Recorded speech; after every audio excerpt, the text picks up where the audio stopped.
right, how's everyone doing this afternoon? Yeah, I thought so, right? Yeah, it's a long day. We're going to try to have some good conversation, some good fun here. Thank you, everyone, for sticking through it to the end with us. A quick introduction of myself. Ramy Innocencio is my name. I'm with CBS News, and I'm the Asia correspondent. I'm actually based in Beijing, but I'm actually visiting our global headquarters here in New York just for this week.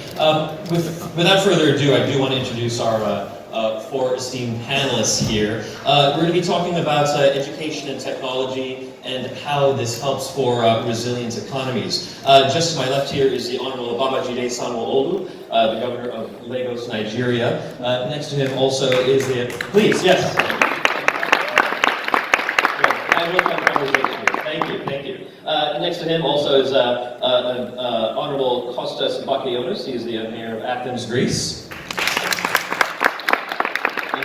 Is Stavros Yanuka, CEO of the Qatar Foundation. And Minister Sylvia Constein, Minister of Information and Communication in Colombia. All right, so without further ado, we're going to jump into this. Based on what we've been seeing in our pamphlets here, we're going to be talking about how education and technology all comes together to make resilient economies. The first question that I want to pose here that we will be talking about is about elevating education and digital services as key levers for social inclusion. So first I just want to start to my left here. What are you doing? What are you doing in government? And I know the government is very, very new, just about 4 months or so. Yeah. So why don't you go and kick it off? Well, thank you very much. Thank you very much for still holding on. I mean, I'm sure it's a whole day for all of us. But you see, okay, so Lagos has a population of about 22 million, right? So the number of public primary schools that I have, right, is more than the population of schools in the whole of a country called Ghana or Togo, right? So with that population, I have well over 1,000 public primary schools. I've got 18,000 private primary schools. I've got close to about another 1,000 public secondary schools. So it's a huge number in terms of statistics. But so what have we done, in the last 4 months?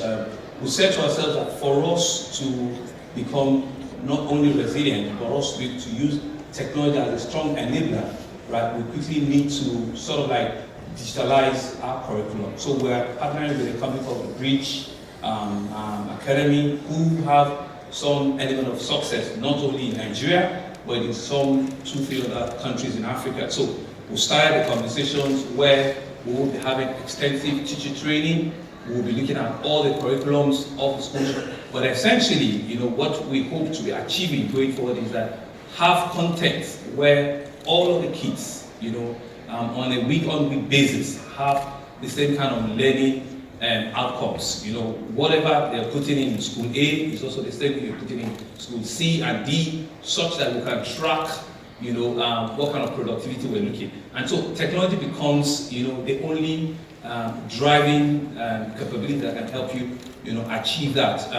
But so for us in Lagos to have that technological impetus to run well, we're also doing what we call a metropolitan fiber optics, where we're gridding the whole city and ensuring that we're having fiber drop all along almost all of our public primary schools, all of our public secondary schools, and all of our, health facilities, such that even on-grid, off-grid, they certainly will have internet connectivity. They will have, the teachers now, they will have the same kind of learning content to be able to drive, the kids, right? And we'll be seeing a whole lot of outputs at the end of every term to be sure that in truth, we'll be getting the same kind of results, on a term-by-term basis. With that, we believe that a big city like Lagos, needs to have a very strong learning culture where we can have the kind of numbers that I'm talking about, well over 1 million kids in public school, and also be able to monitor even our 18,000 in private schools to be sure that they are collaborating with us and we're dealing with curriculums that we can all check and be sure that 1 or 2 years down the line, we're beginning to see the outputs or the outcomes of those those schools as kind of things we expect, coming out of a mega city status of the kind of challenge we have in Lagos. Thank you. Mayor Bakianis, I want to continue along the vein of technology and how you see that as being helpful in terms of the education system there as well. Great, so thank you very much for the invitation. I always struggle a bit when we have separate sessions for technology. Because at the end of the day, technology is not an end. It's a means to an end. And many of us who are in the public realm, we like to talk about technology as if it's something new, as if it's something innovative. Well, guess what? It's not. We all have an iPhone. So after a certain point, I think, in life, we need to really wake up to reality. And what is the reality? That we need to agree on what our common goal is. So we're talking about resilience. What's resilience? It's very fashionable, this term, these days. It's become a buzzword that means everything and nothing at the same time.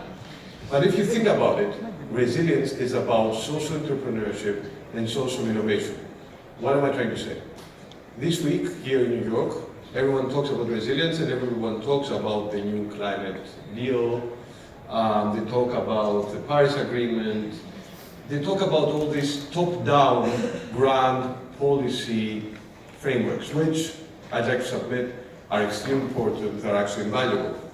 What is the contribution of us in local authorities, whether it is in Europe, in Africa, in Asia, or here in America? We can actually work bottom-up.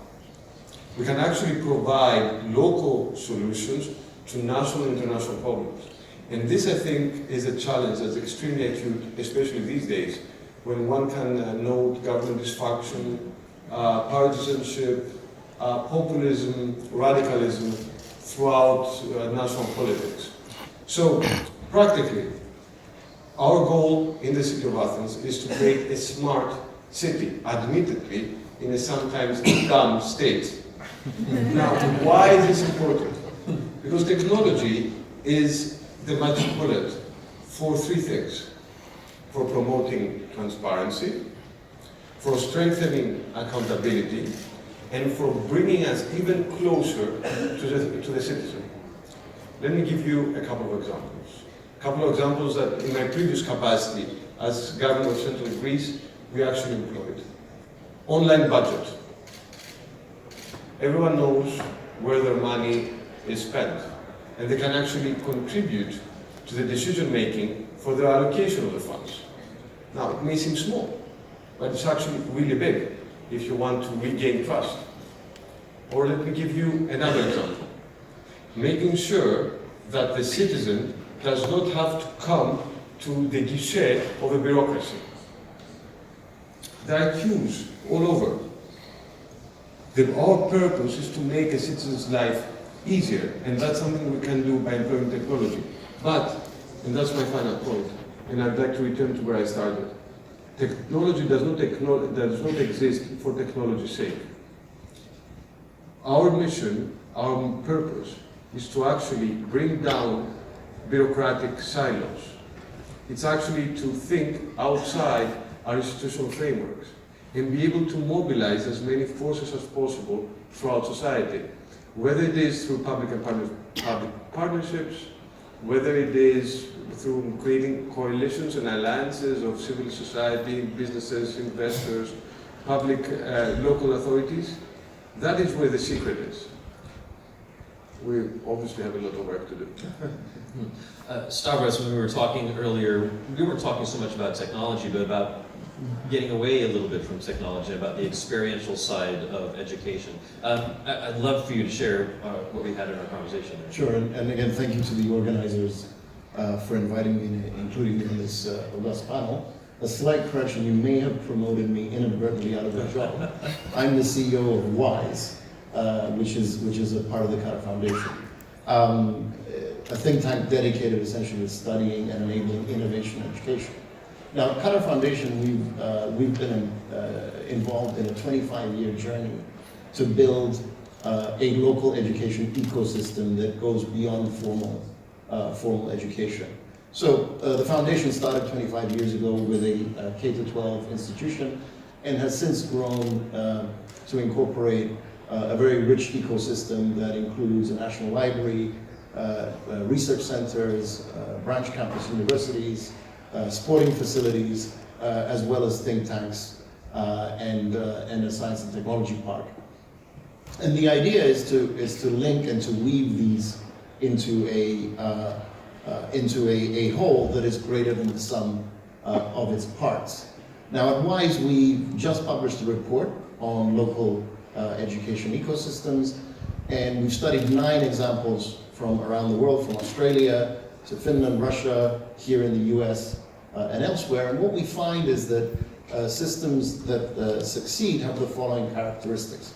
Number one, they usually have strong philanthropic or private sector involvement, not just in the funding of programs, but in the governance. Number two, the programs are comprehensive, and they envision new roles and organizations whose purpose is explicitly to weave the different pieces together. In other words, if you want to supplement formal education with active museum programs, with active public library programs, with active sporting programs, with experiences in national parks and the like. It's not enough just to have these organizations and entities independently develop these programs. You need to have people that can weave the pieces together. The third characteristic of successful programs is that you have technology, you have badging and accreditation playing a part, but it's a supporting role. Technology in and of itself is not going to provide a magic solution, but it can help enable access to these programs, enable information, it's what's as important, and this is the final characteristic of these successful programs, is a willingness to experiment and to innovate in real time, to adjust the program as you discover new information about whether it works or not. Thank you. Minister Consane, I want to have you jump in, of course, here, the nexus of technology and education as it pertains to your realm. Well, thank you very much for the invitation. It's a pleasure to come and talk about this, which is an area where we're passionate about. We work very closely with the Ministry of Education, but I think when we're talking about technology, I would basically repeat what was being said in terms of technology is a medium. It's not an end in itself. It is an enabler. And as such, from our ministry in particular, we're trying to create the ecosystem to enable it to do everything it can do in education and health and transport and culture. And a lot of that has to do with talent. There's a huge deficit in terms of talent. We're talking about AI, we're talking about data scientists that not necessarily require a 5-year degree. So we're pushing a lot of that talent into the ecosystem to make sure that technology is used and is available. And basically technology isn't just hardware, it's a lot of people thinking and programming. And I think that's something that we need to keep in mind. So in the government policy, as we're thinking this through, we have a very comprehensive digital transformation policy, which includes public sector and private sector. So we have the same issues of a talent pool that the private sector has when we're talking about digital transformation. So we're feeling the needs to create this talent to be able to make sure that technology really is an enabler for the other sectors. It's something that we're dedicated to. We're doing things that are more innovative. So while we obviously need the engineers, we also need these people that study for 6 months, a year, couple 3 months, 4 months, working very closely with the private sector to make sure that the talent that we're creating is talent that really responds to the needs of the private sector. Because in the end, the private sector, even in education, fuels a lot of the movement that we have and the progress that we have in those areas. So through our digital transformation policy, it's the first time that the National Development Plan has a whole chapter on digital transformation. We have everybody talking about digital transformation. So we're talking about digital transformation in education, we're talking about digital transformation in transportation and everything else, but the education system is an integral part of making this a success, because we need to create the talent. We're starting with coding for kids, we're doing competency and technical training at the end of the last 2 years of high school, so that once a child graduates, they have their high school degree, but they also have a technical degree in something computer related or digital related, and then going into